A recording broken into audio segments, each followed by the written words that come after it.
Print current, এখানে preview. এই দেখুন এটা কোটেশন হয়ে গেল, তৈরি হয়ে গেল এই ডিটেল। হ্যালো এভরিওয়ান, কেমন আছেন সবাই? আশা করি সবাই ভালো আছেন। আমি গোপাল কৃষ্ণ দাস, আপনাদের সকলকে আমার নতুন একটা ভিডিওতে স্বাগত। তো আজ আমরা জানতে চলেছি যে ট্যালিতে কোটেশন কি করে জেনারেট করে। হ্যাঁ, এরকম অনেক কোম্পানি আছে যারা ধরুন কোনো কোম্পানিকে কোটেশন দেয় বা কোনো কোম্পানি যখন তাদের থেকে কোটেশন চায় তখন তারা হয়তো ম্যানুয়ালি বানিয়ে দেয়, অথবা এক্সেলে বানিয়ে দেয়, অথবা MS ওয়ার্ডে বানিয়ে দেয়।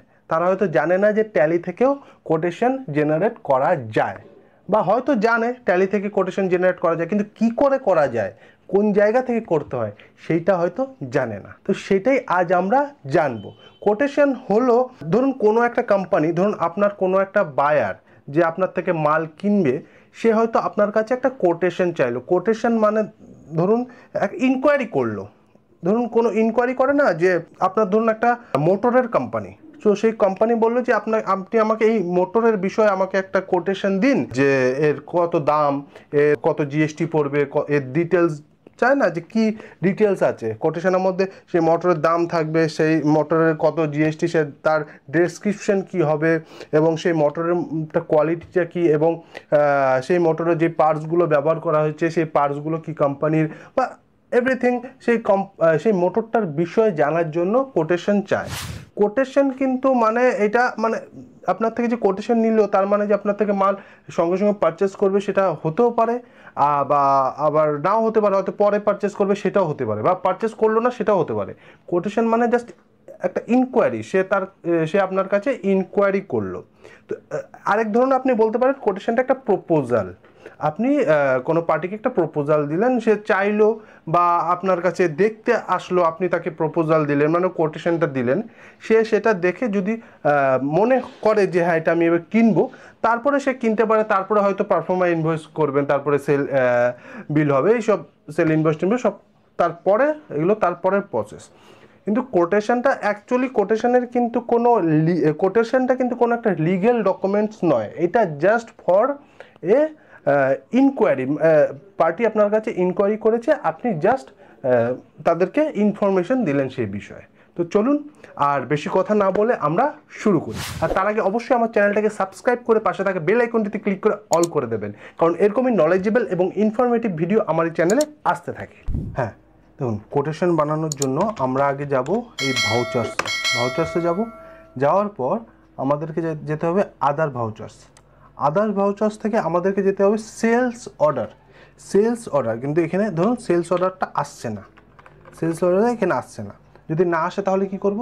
তাহলে আমাদের যেতে হবে শো ইনঅ্যাক্টিভে গিয়ে এন্টার মারতে হবে, কারণ সেলস অর্ডার ভাউচারটা আমাদের কাছে এখনো অ্যাক্টিভ করা নেই।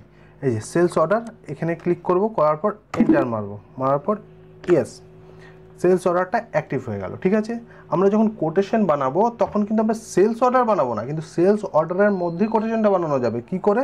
এখানে আমাদেরকে এই দেখুন সাইডে অপশনাল আছে, অপশনালে ক্লিক করতে হবে। সেলস অর্ডারটা আমাদেরকে অপশনালে বানাতে হবে। অপশনালে যখনই আমরা বানাবো, তখন আমরা যখন বানানোর পরে প্রিন্ট করব, তখন দেখবেন এটা বাই ডিফল্ট কোটেশন দেখাবে। দেখুন প্রিভিউ, দেখুন এটা কোটেশন দেখাবে, কারণ ট্যালি থেকে এটা ডিফল্টই করা আছে যে সেলস অর্ডার যখন আমরা অপশনালে বানাবো তখন সেটা কোটেশন হয়ে যায়। বুঝতে পারছেন? কোটেশন যখন হয় সেটা অপশনালে হয়, কারণ কোটেশনটা আমি আপনাকে আগেই বললাম যে কোটেশনটা কিন্তু কোনো লিগ্যাল ডকুমেন্ট নয়, আর কোটেশনটা জাস্ট ফর ইনকোয়ারি, যাতে আমাদের ট্যালিতে কোনো ট্যালির ডেটাতে কোনো এফেক্ট না পড়ে, তাই আমরা এটা অপশনালে বানাই। অপশনালে বানালে ট্যালির ডেটাতে কোনো এফেক্ট পড়বে না, এটা শুধু ইনকোয়ারির জন্য বানানো হয়। ঠিক আছে, এবার আরেকটা ব্যাপার আছে, সেটা হলো ধরুন আপনি এমন একটা কোম্পানি যে সেলস অর্ডারও বানান এবং কোটেশনও বানাতে হতে পারে। তো দুটোই যখন বানাবেন, সেলস অর্ডার তো আপনার অপশনালে হবে না, সেটা আপনার এই রেগুলারে হবে, আর কোটেশন হবে অপশনালে। ঠিক আছে, এবার ধরুন আপনি সেলস অর্ডারও বানান কোটেশনও বানান। এবার হয়তো ভুল করে আপনি কোটেশন বানাতে গিয়ে আপনি ভুল করে সেলস অর্ডারে ডিটেলটা বানিয়ে ফেললেন, তখন কি হলো? সেটা তো গড়বড় হয়ে গেল। তার জন্য আপনি কি করতে পারেন, একটা আলাদা করে ভাউচারটাই বানিয়ে নিতে পারেন, যেটাতে শুধু আপনার কোটেশনই হবে, আর সেলস অর্ডারটা সেলস অর্ডার। আর ওই কোটেশনের মধ্যে আপনি ওটাকে অপশনালটাকে ডিফল্টে সেট করে দেবেন। সেলস অর্ডারে আপনি ডিফল্টে সেট করতে পারবেন, কিন্তু সেলস অর্ডারের অপশনালটা যখন ডিফল্টে সেট করবেন তখন আপনি যখন আবার সেলস অর্ডার বানাতে যাবেন তখন কিন্তু আপনাকে বারবার এখান থেকে রেগুলার করতে হবে। সেই ক্ষেত্রেও ভুল হয়ে যেতে পারে, হয়তো আপনি সেলস অর্ডার বানাতে গেলেন কিন্তু অপশনালটা তো ডিফল্টে আছে, আপনি খেয়াল করলেন না, সেলস অর্ডার ওইভাবে বানিয়ে দিলেন কিন্তু ওটা কোটেশন হয়ে গেল, তাই না? তো তার বদলে আমরা চলুন একটা আলাদা করে ভাউচার বানাই। তার জন্য কী করতে হবে, ক্রিয়েটে যাব, ভাউচার টাইপে যাব, এখানে গিয়ে কিন্তু আমরা কোটেশন, এরকম কোটেশন লিখে সেভ করব না, কারণ এরকম যখন আমি সেভ করতে যাব সেভ নেবে না, কারণ এখানে দেখাচ্ছে name already exist, enter a different name, মানে এই নেমটা অলরেডি এক্সিস্ট আছে। এবার আপনি ভাবতে পারেন তাহলে তো ভাউচার টাইপ অলরেডি আছে, তাহলে আমরা ওখানে গিয়ে অপশনাল করছি কেন, সেলস অর্ডারে গিয়ে তা আলাদা করে কেন বানাচ্ছি?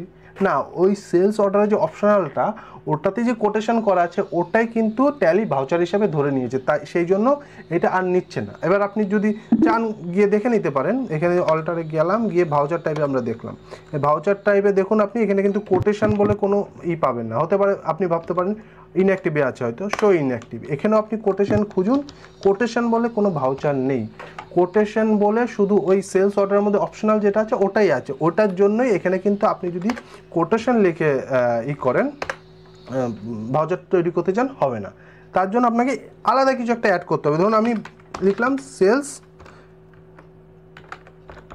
কোটেশন, এটা কিন্তু নিয়ে নেবে, এন্টার মারবো। এই ভাউচার টাইপ কিন্তু আমাদেরকে সেলস অর্ডারই রাখতে হবে, কারণ সেলস অর্ডারের মধ্যে অপশনাল যখন করা হয় তখনই কোটেশন হয় সেলস অর্ডার, ঠিক আছে? এটা ইয়েস রাখবেন, অ্যাক্টিভেট দিস ভাউচার টাইপ, ঠিক আছে? ইয়েস যদি না রাখেন তাহলে ওই ভাউচারে যখন যাবেন দেখতে পাবেন না, তখন আবার ইনঅ্যাক্টিভে গিয়ে অ্যাক্টিভ করতে হবে, ঠিক আছে? কিন্তু আপনি তো কাজ করবেন তো এটাকে অ্যাক্টিভই রাখবেন, ইয়েস রাখবেন, ঠিক আছে? এই নাম্বারিং, ভাউচার নাম্বারিং আপনি অটোমেটিকও রাখতে পারেন, অটোমেটিক ম্যানুয়াল ওভাররাইটও রাখতে পারেন, ম্যানুয়ালও রাখতে পারেন, যেটা আপনার খুশি। আমি ধরুন অটোমেটিকই রাখলাম, এটা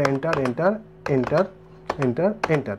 এই দেখুন, make this voucher type as optional by default, বলেছিলাম না আমরা কোটেশনের যে ভাউচারটা বানাবো ওটাকে অপশনালটাকে আমরা বাই ডিফল্টই সেট করে দেবো, এটাকে ইয়েস করবেন, ঠিক আছে? অপশনাল মানে যেটা আমরা ধরুন কোটেশন বানাচ্ছি, যেটা আমাদের ট্যালিতে কোনো এফেক্ট পড়বে না, জাস্ট ফর ইনকোয়ারির জন্য আমরা সেই কোটেশন ভাউচারটা আমরা তৈরি করি, ঠিক আছে? তো এটা ইয়েস রাখবেন। এই ডিফল্টটা আমরা সেলস অর্ডারেও মানে সিস্টেম আছে, সেলস অর্ডারে গিয়ে এরকম অ্যাজ ডিফল্ট করা যায়, কিন্তু ওই কারণেই আমি আগেই বললাম কেন করলাম না, আলাদা করে করছি, এই জন্য এইটাকে আমরা অপশনালটা এখানে আমরা ডিফল্ট সেট করলাম, ঠিক আছে? এন্টার করে বেরিয়ে গেলাম, ঠিক আছে? এবার চলুন আমরা ভাউচারে যাই, ভাউচার্সে গেলাম, যাওয়ার পর আদার ভাউচার্সে গেলাম, যাওয়ার পর এই দেখুন সেলস কোটেশন বলে একটা ভাউচার তৈরি হয়ে গেছে। এখান থেকেও আমরা এন্টার মেরে যেতে পারি, অথবা এখানে দেখুন লেখা আছে কন্ট্রোল F8, এখান থেকে আমরা কন্ট্রোল F8 মারলেও এখান থেকেও যেতে পারবো। এখানের মধ্যে সেলস অর্ডার আছে, সেলস কোটেশন আছে, যেটাতে আমরা যাব, সেলস কোটেশন আমরা কোটেশন বানাবো, এন্টার। এখানে ধরুন আমরা একটা পার্টি, ধরুন সুনিতা ইলেকট্রনিক্স, এইটাতে আমরা ধরুন এখানে যা ডিটেল দিয়ে দেবেন, দিয়ে আমরা কোটেশন তৈরি করি, কন্ট্রোল এ মেরে বেরিয়ে গেলাম। অর্ডার নাম্বার আপনি নিজে মতো দিতে, যেমন আপনার কোম্পানি, আমার কোম্পানির নাম জিকে এন্টারপ্রাইজ, GKE স্ল্যাশ, এখানে সেলস কোটেশন SQ দিতে পারি, স্ল্যাশ 001 দিতে পারি, স্ল্যাশ 23-24, আপনাদের ফাইন্যান্সিয়াল ইয়ার যেটা চলছে সেটা আপনি দিতে পারেন, ঠিক আছে? দেওয়ার পর এখানে সেলস অ্যাকাউন্ট, এটা সেলস অ্যাকাউন্টেই রাখবেন, ঠিক আছে? তো ধরুন আমি একটা এই ওপ্পো ফোনের কোটেশন দিচ্ছি, ওপ্পো ফোন, এখানে এন্টার মারবো, এখান থেকে একটা ফোনে কোটেশন দিচ্ছি, এই ফোনের দাম ধরুন 15,000 টাকা, ঠিক আছে? এবার আপনাকে যেটা বললাম আপনি আরও ডিটেল অ্যাড করতে পারেন, সেটা আপনি এখান থেকে এখানে এন্টার মারছেন, দেখুন একটা যে আইটেম ডেসক্রিপশন আলাদা একটা আসে, ওটা এখানে আসছে না, তার জন্য কি করতে হবে, কনফিগারে যাবেন, যাওয়ার পর দেখবেন এই যে provide additional description for stock items, এটাকে ইয়েস করে দেবেন, করে কন্ট্রোল এ মারবেন, মারার পর এখানে যখন গিয়ে আবার এন্টার মারবেন, যখন অ্যাডিশনাল ডিসক্রিপশন এসে গেছে, এখানে আপনি ধরুন ফোনের র্যাম কি আছে সেটা দিতে পারেন, প্রসেসর কি আছে সেটা দিতে পারেন, সব ডিটেল এখানে আপনি অ্যাড করে দিতে পারেন, ঠিক আছে? অথবা আপনি চাইলে সেটা আপনি এখানে ন্যারেশনও পরে অ্যাড করতে পারেন নিচে, ঠিক আছে? বা ওখানেও দিতে পারেন। দেওয়ার পর ধরুন আপনার এটা এন্টার মারলেন, এখানে ধরুন আপনার GST আউটপুট কত পড়বে, SGST কত পড়বে সেটা দিয়ে দিলেন, দেওয়ার পর এন্টার এন্টার এন্টার। আর আপনি যদি এখানেও ডিটেল দিতে চান কি র্যাম হবে, তারপরে প্রসেসর কি কোম্পানি, যেই সব আছে সব এখানে আপনি দিয়ে দিতে পারেন। দেওয়ার পর এন্টার এন্টার মেরে আমরা বেরিয়ে গেলাম। এবার এইটা তো আমরা অপশনাল ভাউচার তৈরি করলাম। এবার আমি এটা যখন আবার দেখতে চাই, ডিসপ্লে মোর রিপোর্টসে যাবেন, যাওয়ার পর এখানে দেখুন এক্সেপশন রিপোর্টস আছে, সেখানে যাবেন। যাওয়ার পর অপশনাল ভাউচার উপরে দেখতে পাচ্ছেন অপশনাল ভাউচার, এই অপশনাল ভাউচারে যাবেন। এখানে কি কি অপশনাল ভাউচার আছে আপনি দেখতে পাবেন, ঠিক আছে। এখানে সেলস কোটেশন, এই যে কোটেশনটা আমরা বানিয়েছি, কোটেশনটা আমি এন্টার মারলাম। যাওয়ার পর এবার ধরুন আমি এটা প্রিন্টে দেখব, প্রিন্ট কারেন্ট, এখানে প্রিভিউ, এই দেখুন এটা কোটেশন হয়ে গেল, তৈরি হয়ে গেল। এই ডিটেল কি র্যাম ধরুন আমি ডিটেলটা দিইনি, আপনি দিয়ে দিতে পারেন কি আছে সব কিছু আপনি এখানে দিয়ে দিতে পারেন। ধরুন এখানে আবার ধরুন ন্যারেশনটা দিয়েছি, ন্যারেশনটা আসেনি, তার জন্য কি করতে হবে, যখন আপনি প্রিন্টে যাচ্ছেন কনফিগারে যাবেন, যাওয়ার পর নিচে যাবেন, এই দেখুন শো ন্যারেশন, এটা নো করা আছে, এটাকে এন্টার মেরে ইয়েস করবেন, কন্ট্রোল এ। এবার যখন প্রিভিউ দেখবেন জুম করুন, এই দেখুন রিমার্কসেও মানে ন্যারেশনটা রিমার্কস হিসাবে দেখায়, ওটাও আপনি এখানে দেখতে পাবেন। এখানে আপনি যদি ডিটেলস দেন চলে আসবে, ঠিক আছে। তো বুঝে গেলেন কি করে কোটেশনটা তৈরি করতে হয়। যারা আমার পুরো ভিডিওটা দেখেছেন তাদেরকে অনেক অনেক ধন্যবাদ। আর হ্যাঁ, আমার চ্যানেলটাকে কিন্তু সাবস্ক্রাইব করে পাশে থাকা বেল আইকনটিতে ক্লিক করতে ভুলবেন না, কারণ এরকমই নলেজেবল এবং ইনফরমেটিভ ভিডিও আমার এই চ্যানেলে আসতে থাকে। আর হ্যাঁ, আমার ফেসবুক পেজ আছে, ইনস্টাগ্রাম আছে, টুইটার আছে, সবগুলোর লিঙ্ক আমি আমার ভিডিওর ডেসক্রিপশনে দিয়ে দেবো। সেই লিঙ্কের মাধ্যমে গিয়ে আপনারা সেই পেজগুলোকে ফলো করে দিতে পারেন, ঠিক আছে। আর যারা ফেসবুক থেকে দেখছেন তারা ফেসবুক পেজটাকে তো ফলো করবেনই, তার পাশাপাশি আমার ইউটিউব চ্যানেলের লিঙ্কটা ভিডিওর ডেসক্রিপশনে দিয়ে দেবো। সেই লিঙ্কের মাধ্যমে গিয়ে আমার ইউটিউব চ্যানেলটাকেও সাবস্ক্রাইব করে পাশে থাকা বেল আইকনটিতে ক্লিক করে অল করে দিতে পারেন, ঠিক আছে। তো আজকের মতন এই পর্যন্ত। সবাই ভালো থাকবেন, সুস্থ থাকবেন, নিজে ভালো থাকবেন, নিজের পরিবারকে ভালো রাখবেন। আবার দেখা হচ্ছে পরের ভিডিওতে।